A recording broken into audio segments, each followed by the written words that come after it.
Kaisang Pangarep muncul ke publik setelah diisukan menghilang. Namun Kaisang enggan berkomentar soal penggunaan jet pribadinya bersama sang istri, Erina Gudono, setelah rapat di DPP PSI hari ini, Rabu 4 September 2024. Beginilah penampakan Kaisang saat keluar dari kantor DPP PSI di Jakarta. Ia tampak menghindari awak media yang menunggunya sejak sore hari. Saat ditanya awak media terkait jet pribadi, putra bungsu Presiden Joko Widodo itu hanya tersenyum. Kaisang langsung masuk ke dalam mobil dan meninggalkan kantor.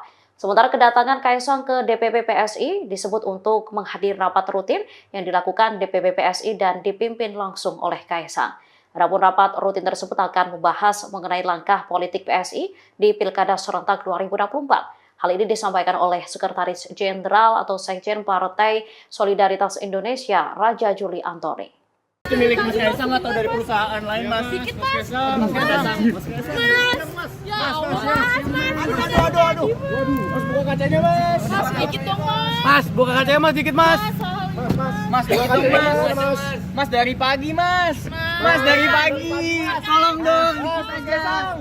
Mas, dikit aja. Mas, dikit aja, Mas, dari pagi, Mas. Dikit aja, Mas. Mas, dikit, Mas. Mas. Download Tribun X sekarang. Menghadirkan lokal menjadi Indonesia.